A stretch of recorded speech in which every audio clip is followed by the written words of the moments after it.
Okay, are we ready? Yes. All right. So we don't know what we're doing, but let's make it happen. Right? Okay. So introductions. Right. Why don't you go? Hi, I'm Andrea Dawn with Awakenings with Andrea Dawn. And I am, by standards of what people say, a psychic medium. However, that is not what I call myself. I am whatever I am. And I am Desiree Aragon Nielsen, and I can be found at DesireeNielsen.com. And I can say the same thing. I am. On the outer world, I have worked in corporate worlds and human resources, and now we lovingly refer to myself as a modern day muse. I love to inspire creatives, but the truth is, the reason that we're here for these conversations is it goes way beyond anything that we may have previously identified ourselves Yes. as. We are here at the Magical Mystery House. Woo! And we call it that because it truly is a very mystical, magical, mysterious house. It's on a vortex, so that'll catch your attention because people already are going, how is the house on a vortex? So we are, and the energy is moving, as lots of you know. Gaia is ascending, and vortexes are just opening up all over the place. So those are some good places to start. Yes. Let's begin with the concept of vortex. So you're saying some people will say, how could it be on a vortex? I think many of us, like myself, are wondering, what is a vortex? Granted, we've talked about it. Living in this house, we get to talk about these things. We do. But it is a question that I think more than myself has. What is a vortex? Vortex is Mother Earth opening up her energy to us in a very wonderful, unique way. Everybody knows Sedona. There's many famous vortexes all over the place, all over the world. And like Oaxaca, Mexico, they say Hawaii, Mount Shasta, even I think Little Rock, Arkansas is supposed to have one. And so what they're just talking about truly is the energetic field coming up from the earth.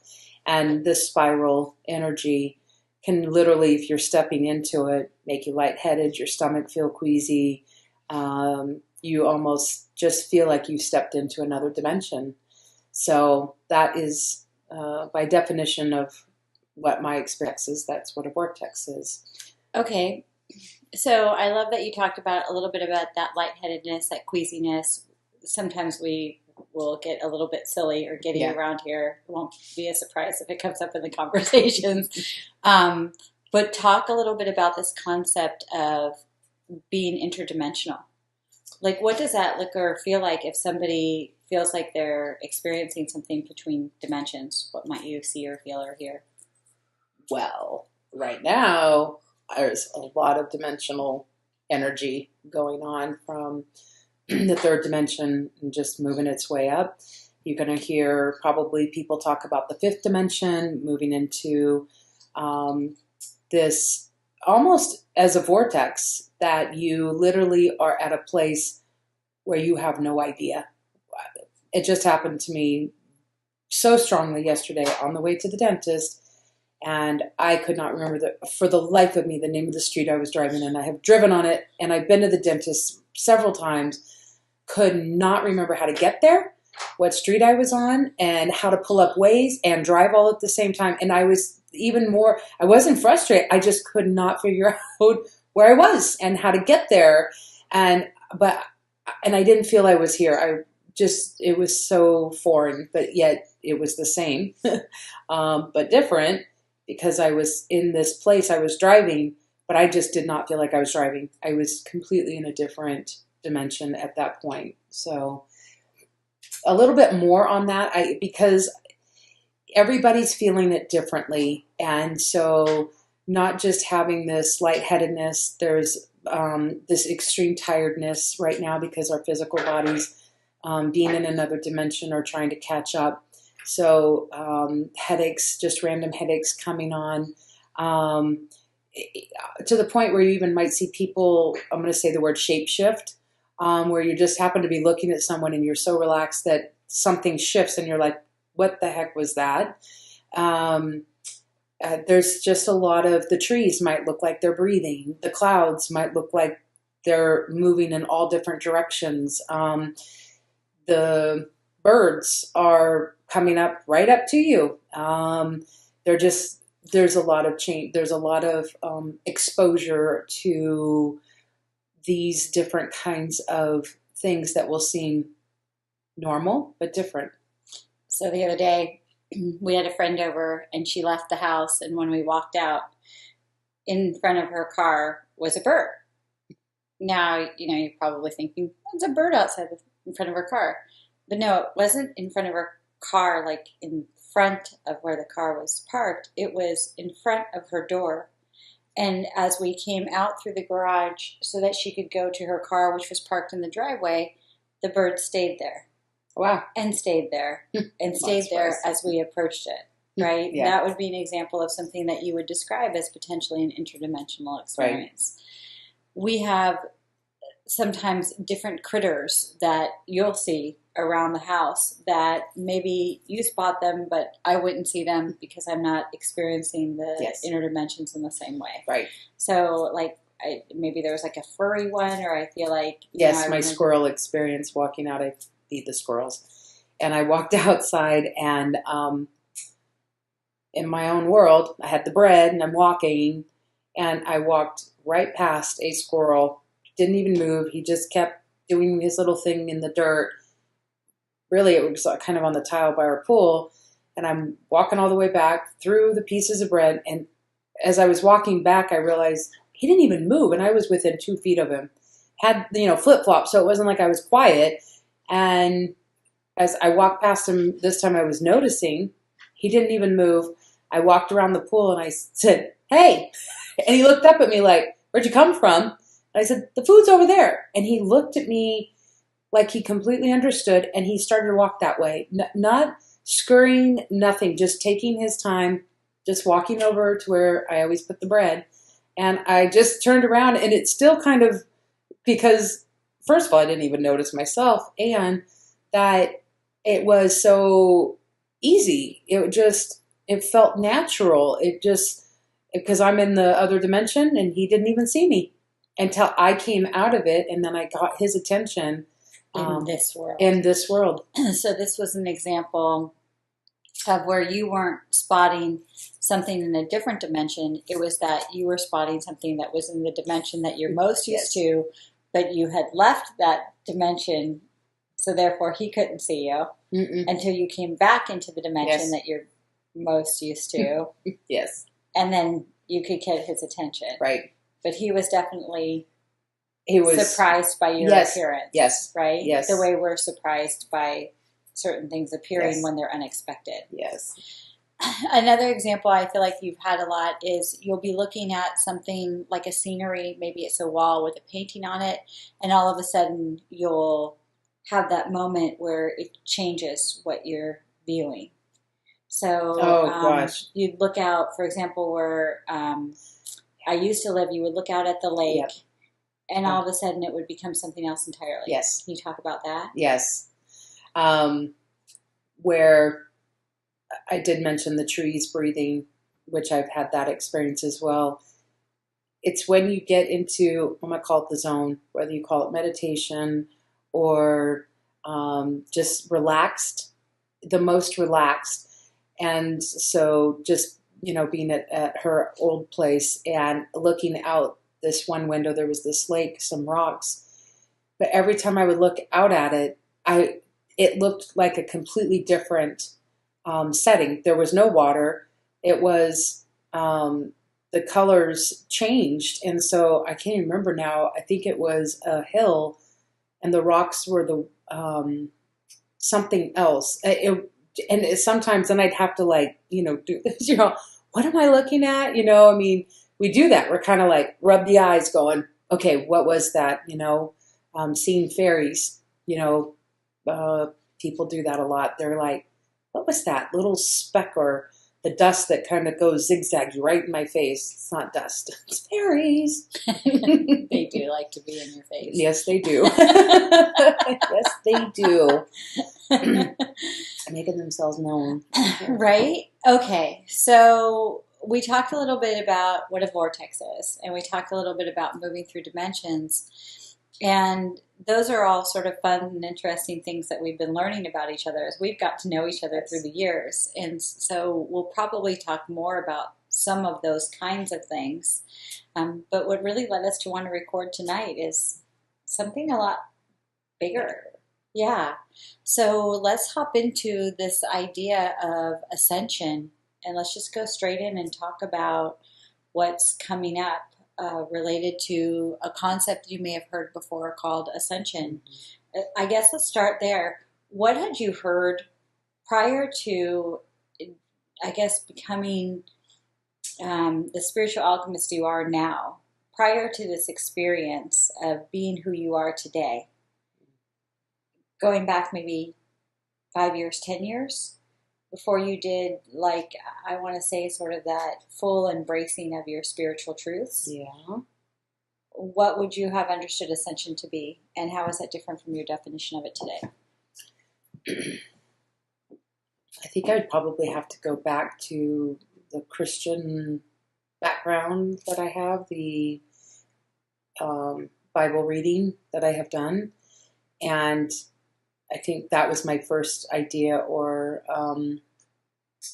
concept of the rapture would be ascension at that, which is the same but different in a sense what we understand ascension to be today. And then just through my own meditations and understandings and being shown things that little bit by little bit, that it's just changing the ascension, that what they think Christians think it is, yes, it's that. What spiritual people think it is, yes, it's that.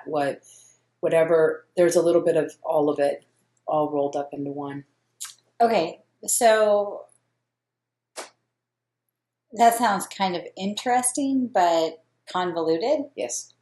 That it can be so many things and nothing. Right. It can be everything and nothing. Right. I'd like to talk a little bit about a show I used to watch on television called Stargate. And in Stargate, one of the main characters ascended. And when that character ascended, it meant that he died in his earthly body form and he went into a more spiritual form. And part of his agreement was that in his spiritual form, he could not interfere with what was happening in the lives of his former, I guess I want to say, workmates, right? And so when he got into that place of being in his spiritual form and couldn't interfere in the lives, eventually he had a dilemma, and I think they might have brought his character back to life because he gave up his ascension in order to help his people or whatever. But really the idea of it was that he could do more helping, he could give more. I'm just realizing that character was an interpreter. Mm-hmm. So interesting, isn't it? Pointing that one. Yeah. And so he went on because he was under the impression that he could do more from a place of ascension. Yes. Right? So what we can do is back up. Okay. So my understanding, and my understanding is coming from many different sources. So if I say they, could be my grandfather, who I've been speaking to since I was 5. Could be galactic beings, archangels, or angels. And then other spirits, spirit guides, spirits that have just, crossed over. So I have the ability to, which everybody does. I'm not special. We can all do this. We've all chosen our different avenues, paths, our experiences on how we want to receive and get information. So with that, my guides, I believe that, well, I didn't recognize galactic beings when I was doing this initially. That communication has been within the last year and a half that I've been probably almost 2 years now in contact with galactic beings. So I was not aware of ascension at that time. So just having that communication with loved ones that had crossed over, spirit guides, I was very familiar with spirit guides. I had some myself, and they come and they go. Angels, archangels. Angels, You had yes, that experience. yes. That's and so knowing that when you get to the other side, there's a lot of other people on YouTube and, explaining all this. Dolores Cannon has been, coming through a lot. Most recently, Stephen Hawking, who passed, turned around and, was reaching out to some other channelers. And so they want to get their messages to us, cannot interfere. We ask, we as a channeler, you go to somewhere where you're willing to receive some information, and whoever comes through, it's great because you can get different energetic vibrations from different beings. So, yes, you have this body, it passes, and yet we all know from scripture that Jesus is on the cross, he dies, and he comes back, and it's supposed to be in a glorified body. That glorified body can walk through walls, but yet it can talk to people. So what is that to us? That is not a spirit, in a sense. It's not the soul on the other side. So it's something different. And yet there's also this understanding that as we are on the other side, as our souls, that there's all kinds of different understandings of what we do. There's so many books written about what heaven looks like. I've had some near-death experiences, nothing like anybody else wrote, because that was my experience. So nobody's right and nobody's wrong. I'm having an experience with my NDE completely different so that it applies to me, so that it's for my spiritual path. It's for my understanding of who I am. It doesn't mean that mine is different and mine's wrong, or that somebody else's. It's just our understanding of our own experience. So, again, we're sharing this because this is where I've just been channeling this information. So back to Stargate, this coming back into a human body, I wouldn't be surprised if that could totally happen. Nothing surprises me anymore. I still say, oh, wow, or that's interesting. And yet, and anytime you want to say crazy, bizarre, interesting, odd, it's the wonderful world that we live in. So, well, we've talked about this before, that a lot of times we'll see things on television that seem like they're made up or fictional. Yes. But they're based on some element of a spiritual idea, spiritual concepts, or even corporate concepts, or, sure. I don't know, teamwork, diversity, galactic beings, all these different ideas that are all intermixed, interwoven, yep. Right? Yes. Star Wars talks about the Force. May the Force be with you, which is the empathic, energetic energy Absolutely. that we can use to influence one another and yes. to talk with one another. Yes. And we can use it for good or for evil, right? But the idea that we're talking about here is this concept of no judgment, no good, no evil, just a state of being. And when we lift that state of being into ascension, we're suggesting that there may be another accessible state of being that's coming upon us sooner, and what I want to say is more relevant to us in this lifetime. We're recording this in 2018, and we think it's more relevant possibly in this lifetime than in previous lifetimes. And even what we're saying here may last across generations. Right.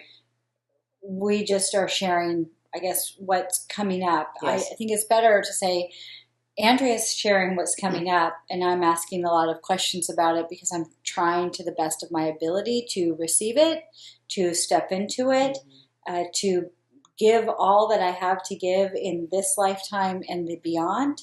And so that's why we want to have this conversation about ascension. So you did a really nice job of kind of going back to when you use the word they, or how you're being told things, and that you work as a channel, which means that you receive messages and then deliver them through you.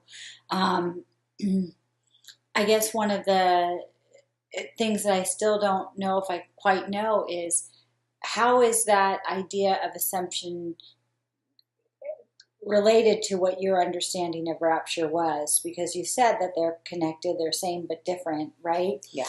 I understand the rapture to be sort of this one-time singular event in which basically people disappear out of their clothes, their bodies leave, and their clothes just become clothes on the ground. Right. And anybody who is, quote, a non-believer is left behind. Yeah. Well, that's this book series. Yes. Isn't that the book series they wrote, Left Behind? Yeah. So that became a movie, I think, too, which I never saw. But yeah. So true, not true, and how does that relate to ascension? Well, what I've been shown is there's I keep seeing 4 stages. The 4 stages is something that could be over some longer bit of time. So I know I'm going to get a little bit more clarification on this. I just haven't been shown yet. And the ascension part of our bodies leaving, it does feel like there is some element of disappearing, in a sense where we are a vibration. So we vibrate, we raise our vibration. When I start channeling, I raise my vibration. And when you raise your vibration, that's where you start ascending even into different dimensions while I'm here on this planet, as in the dentist trip yesterday. So if I could say anything to encourage anybody right now, I'd say just practice raising your vibration, figuring out what it is. If you get excited, you have raised your vibration. Excitement raises our vibration. When we are so happy and joyful, when we're so excited, we just raise our vibration. So staying in that, practice that, and you'll keep going and keep going and keep going. So yes, the element of our bodies just disappearing, yes. The element of surprise, no. I don't feel like that in a split second, all of a sudden we're doing this video and one of us disappears and one stays. It's not like that. So there is a knowing, there's a complete knowing that something is happening. I know that everybody is going to know something is going to happen. Fascinating. Do you think that knowing comes instantaneously? Like, hey, Desi, it's time. Come along if you choose to, or do you think it's, like a global radio announcement? Hello, people of Earth. It's an internal. It's an internal knowing. It's an internal knowing, and maybe even hearing a voice coming through, talking. Don't believe me. We all have guides. Ask your guides. Ask for how the experience maybe is going to be for you. And because I do feel that there is something coming out that will be very clear that this is different. And I think a lot of people still in their human side will go, uh-oh, wait, what's happening? So fear can set in. So to, get a little bit of clarification and a little bit of familiarity to whatever it is that is going to happen, ask, be shown. Don't be afraid. What do you got to lose? Either way, your body eventually is going to pass. So what do you have to lose to just reach out and get some of your own answers? And again, I'm not saying to not go to YouTube or go and look up these things, because there's lots of people talking about the event, about the ascension. The spiritual community is all, lots of videos out there or blogs and Well, you talked about there's a lot of historical documents too Yeah. that reference some aspect of ascension. We were talking about Yes. Nostradamus. Yes. What else was there? The other Edgar examples? Casey. Edgar Casey. Yeah. There's lots of writing Yes. over many generations that speak of this concept of ascension. Right. I even feel like if I look at Maslow's hierarchy, where we had our basic needs met and then we go to self-actualization, if we were to continue that chart that says, first you get, food, shelter, and then you have connection, belonging, and then you self-actualize, is it that then our soul moves on to what might be next for it? Yes. We talked today to be more literal and more specific. Well, let me back up. You just talked about the 4 levels, and you said, more will be shown to you, but there's actually some stuff that's been shown to you about these 4 levels that it's not so much like a leveling like you'd see stairs. It's like 4 degrees of events or occurrences, and the first is sort of the first set of souls that may want to emerge into ascension, and then a next set, and then another set, and then eventually all will be ascended in some way to the degree that we can. But we've even talked about the distinction between a soul moving on to, say, heaven versus a soul moving on through ascension. And in a way, there's no difference, and yet there may be a difference. A good example is, I don't remember the name of the movie, with the little boy that went to heaven and came back and told... there's a couple of those stories, but and how he described what, talking to Jesus and what heaven looked like. And then there's another book, something about the light, and she talked about, I think it was like one of the first ones that was the ND whole experience written down. ND being near-death experience. Near-death experience, yeah. And her description, and then you have Akiana, right, painting the picture of Jesus and Mary. So what she's channeling. And I'm bringing up all these different things is because they all have a little bit different ideas or thoughts or imagination, which is an image reflected onto them. And so what does a young little boy understand? He understands the vibrant colors. He understands the beauty and complete love, which that's what it is about, is love. And again, Akiana, this is what she's seen, who Jesus is. And whoever the other, other lady writing her book, that was hers. So the idea that there's a different view for people, I have heard that the new Earth, it is our Earth. It's the same but different, and I know that to be a fact, that it's the same but different. So, is it recognizable? Absolutely. Is it still, with its countries? I can't quite see that. I see land and I see ocean, so I see the water. I see that there's stars and there's the sun and the moon, but different than how we see it. So, are you going to all see it the same way I'm seeing it? There's a certain group going to this new Earth that yes, everything will be the same. I can see that everybody speaks telepathically. So, you can almost, a lot of empaths, if you don't know what an empath is, definitely go look it up. Although I'm asking for more clarification on empaths because I'm feeling there's a lot of different types of empaths. So not just a lot of them are just teaching about being light workers and able to feel what other people are feeling. It goes beyond that. So, but still practice, read it, look it up. Okay. So you're able to have an understanding of people around you and energy, and you can feel things. And so as you're practicing, you can start really picking up on other people's thoughts and what they're feeling. So that is already speaking telepathically. You're practicing that. So walking into a room, I think a lot of married couples speak telepathically because you learn to know not only just what they expect, but you can finish their sentences.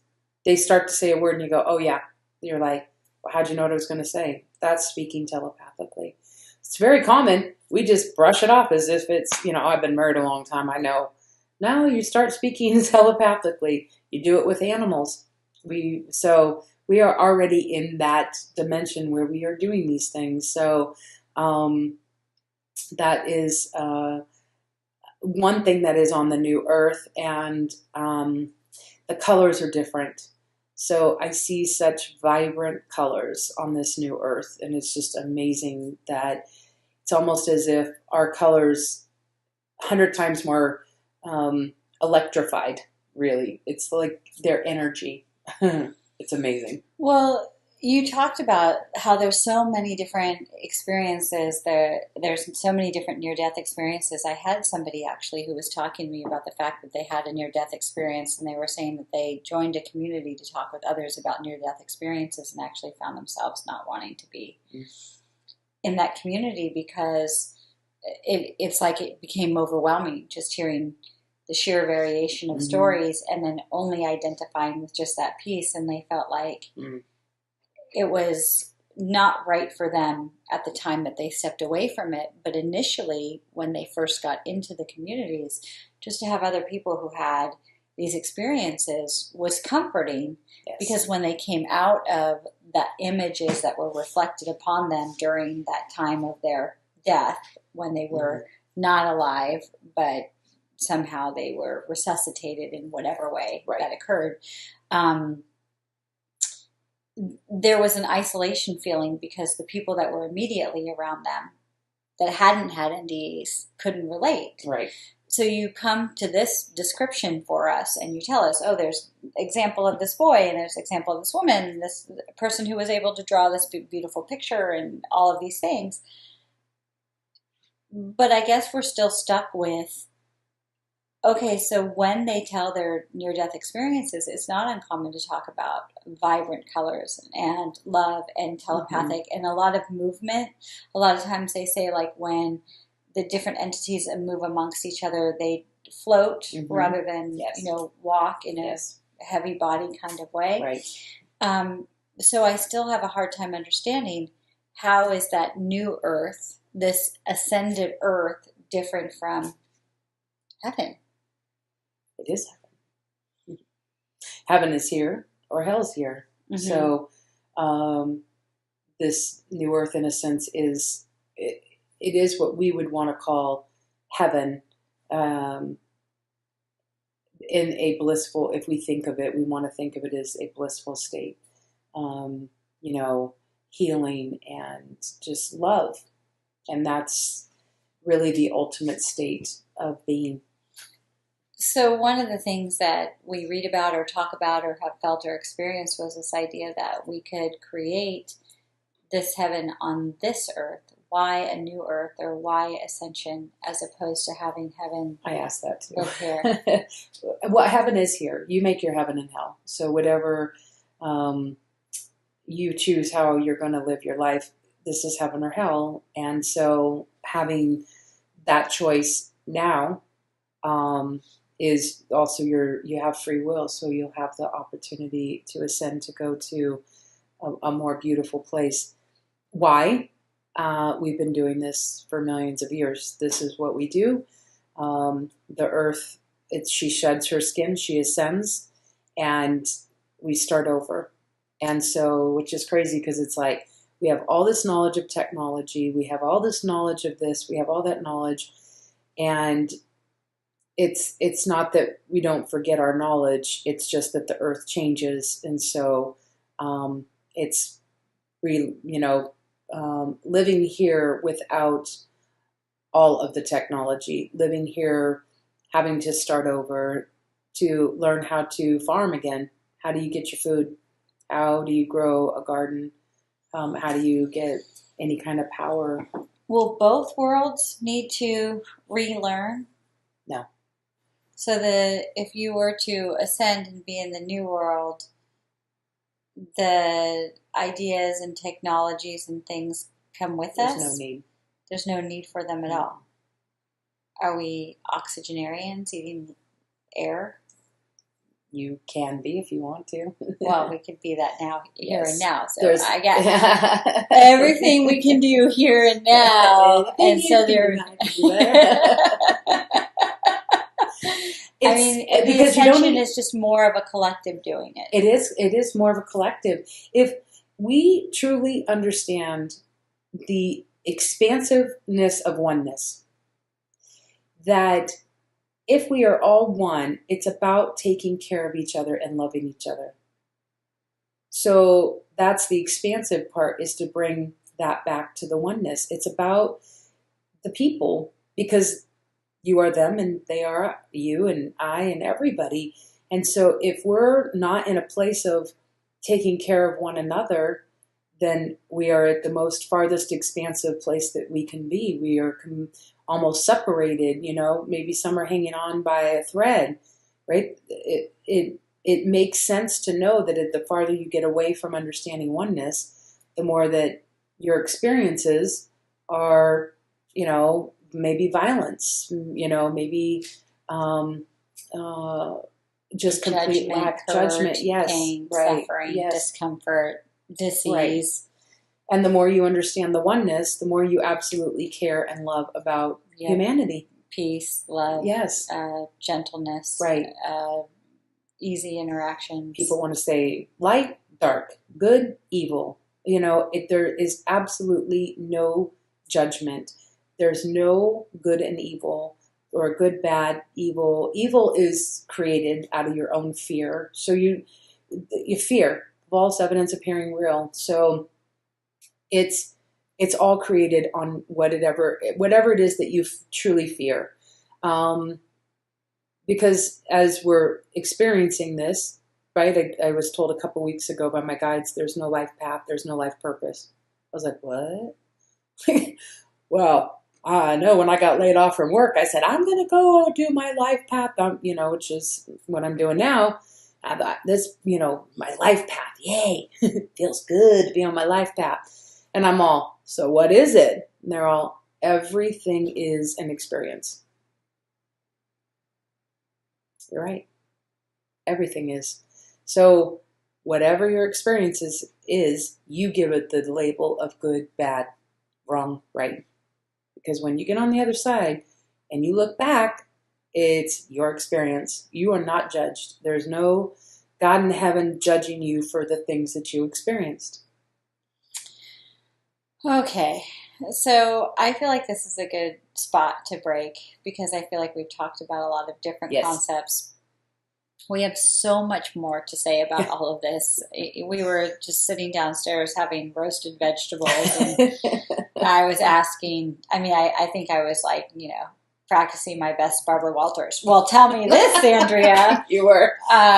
Because I have a lot of questions, and we're experiencing a lot of things that you're talking about living in this house. We're experiencing a lot of telepathic moments. We're experiencing a lot of empathic moments. We're experiencing a lot of tears, a lot of joy. Mm-hmm. It is just a lot of revelations. Mm-hmm. And we get these things from many different sources, many different religious concepts, many different, connections or points of love. Mm-hmm. And I think we need to continue the dialogue. What we're not looking for is everyone to agree or disagree with what we have here. It's simply put out here to foster seekers who may be wanting more information about the concepts that we discuss. And please, if anything, I want this to stir you. If you kind of get upset, you don't want to believe it, I encourage every single person listening to this to not direct any of that towards us. If you have questions, great, put the questions below. And go to your own guides. If you say you don't have them, yes, you do. Your own angels or your own galactic beings that are around you. They're everywhere. And loved ones who've crossed over, they are so predominant right now. The veil is very thin. You can see them, you can feel them, you can hear them, whatever, however, the modality that you get messages, whether through nature, overhearing conversations, looking at the newspaper, or People magazine in the grocery line. You will get answers if you are open and aware and ready to get more. They want to share and give all that they can. You just have to ask them. So understanding that everything that anybody is saying out there is all in some way, shape, or form, some kind of interpretation. Do not take our word for it. Absolutely do not take our word. You might have a different experience. So this is all just here to keep bringing up bringing up more conversation, because what that happens is we all get more awakened, and then we go, oh, is that ring true for me? It might, and it might not. That's the beauty of it. So it's not one perfect set in stone way. I know we have Dolores Cannon. I know we have Edgar Cayce and Nostradamus, and they all, have these visions. I get them all the time. I get visions all the time. And people go, well, being psychic. And I go, it's not perfect, because everybody has free will. So I can not perfectly say, yes, this will or will not happen. You get to choose. And I'm thankful, because I can see something, but it doesn't mean that that's the path you're going to take or the road you want to journey down. So this is just to bring stuff up so that you are encouraged, or you are maybe even stirred to go look more deeply within to who you are. I just want to emphasize that idea of being stirred. That's what happened over the roasted veggies, right? You're talking and I just got stirred up. And we celebrated around here because I start to get stirred up and she starts to smile. She's all happy. Bring it. Yeah. Because it's in the debate. She knows that I am finding my own truth, and I'm not asking her to tell me her answers. Oh. I'm asking her to share with me what's come up for her, but then I'm looking within myself and my own guides and my own knowing to find what feels true for me. And that's where the joy in the dialogue resides, and that's what we want to foster here. Yes, yes, yes. Yeah. So come back and see us. Yes, thank you. Bye. Namaste.